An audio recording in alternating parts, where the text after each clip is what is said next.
اور فلاں نے بھی وہ وظیفہ کیا، اس کو تو بڑا افاقہ ہوا، اسے تو کامیابی مل گئی، اس کو تو اللہ نے ارب پتی بنا دیا، لیکن مجھے کچھ بھی نہیں ملا۔ ارے وجہ کیا ہے؟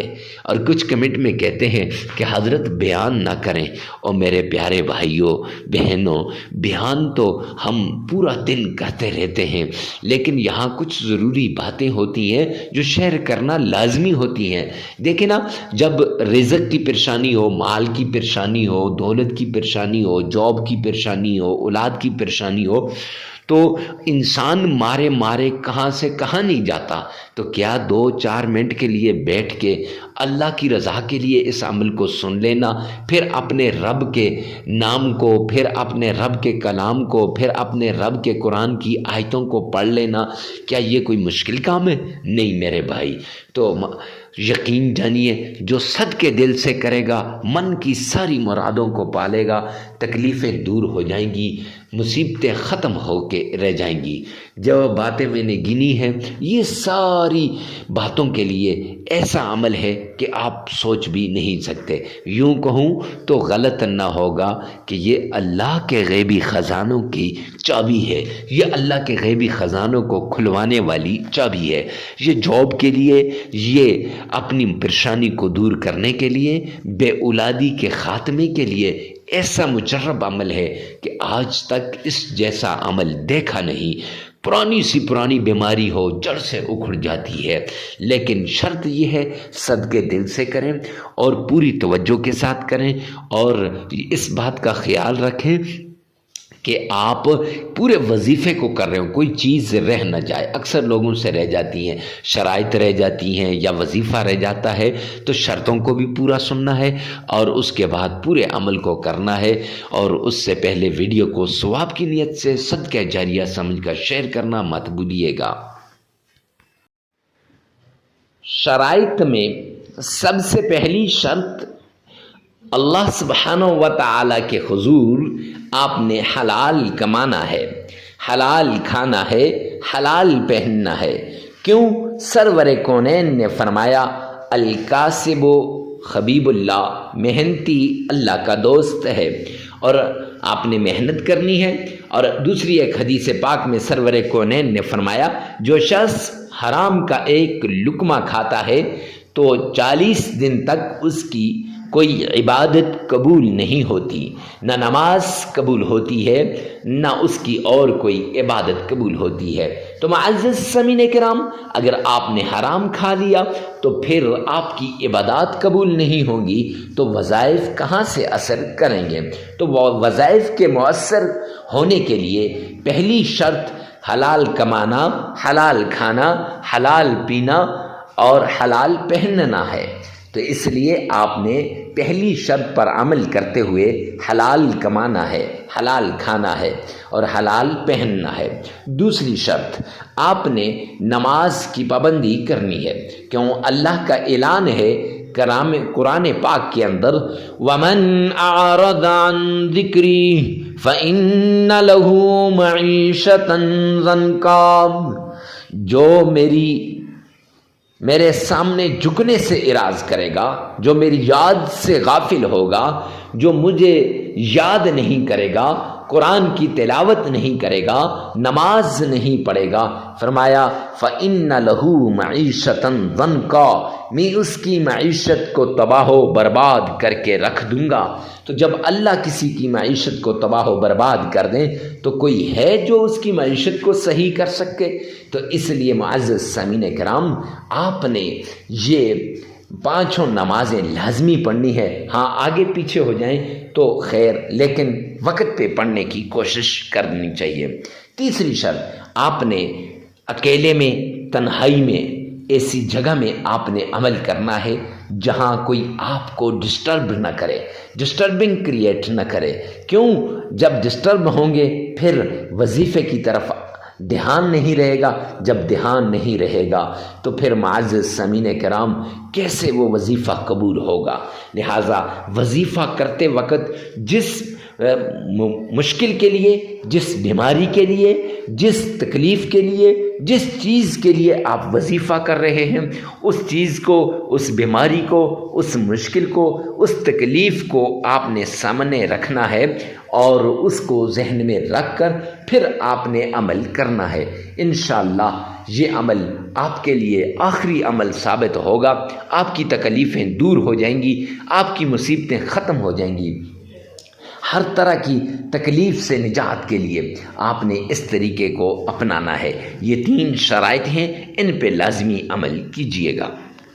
سب سے پہلے آمنہ کے لال عبداللہ کے در یتیم جناب نبی کریم صلی اللہ علیہ وآلہ وسلم کی شان میں عقیدت کے ساتھ، پیار کے ساتھ، محبت کے ساتھ آپ نے درود پاک پڑھنا ہے۔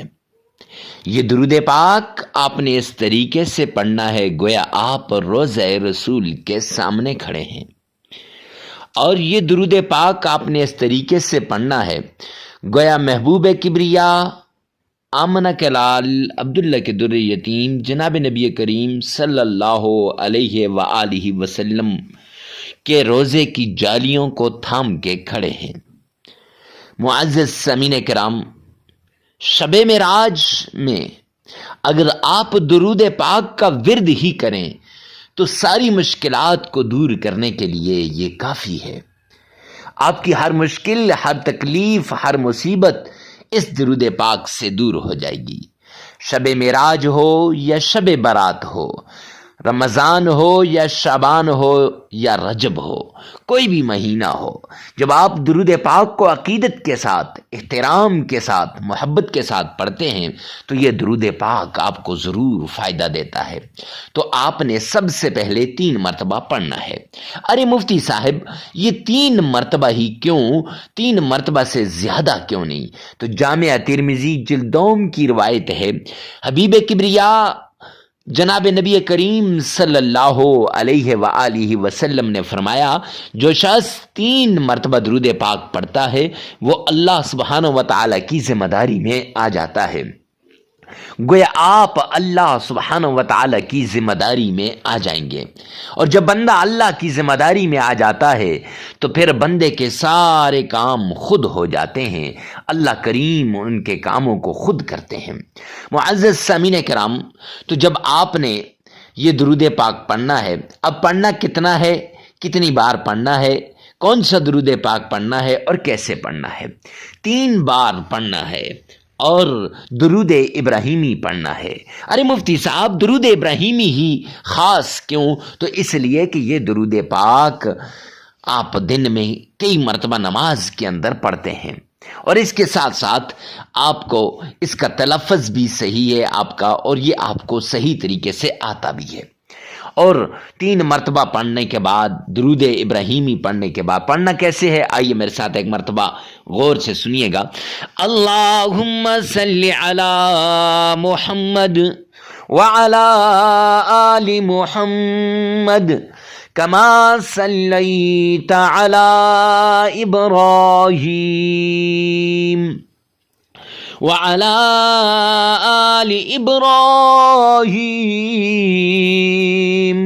إنك حميد مجيد اللهم بارك على محمد وعلى آل محمد كما باركت على إبراهيم وعلى آل إبراهيم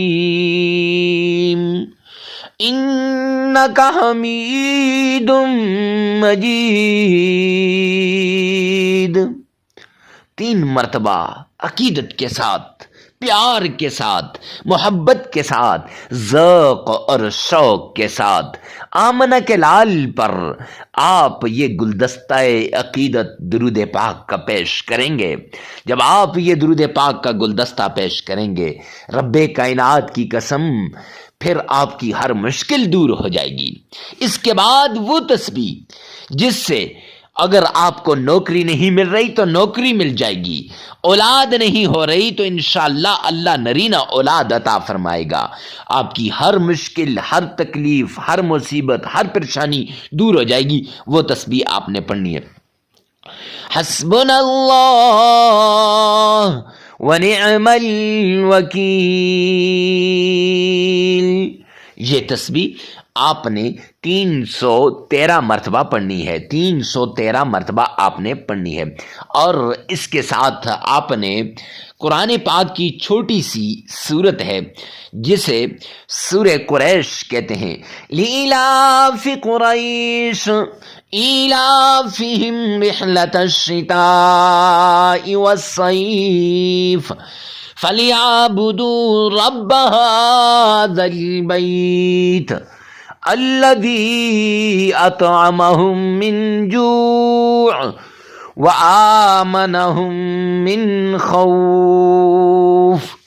یہ سورت آپ نے 21 ٹائم صرف 21 مرتبہ پڑھ کر سینے پر پھونک مار دینی ہے، اور پھر اس کے بعد اللہ سبحانہ و تعالی کا پیارا نام یا کریم یا اللہ، یا کریم یا اللہ، یہ آپ نے 1001 مرتبہ پڑھ لینا ہے۔ پھر درود پاک آپ نے 3 مرتبہ پڑھ لینا ہے۔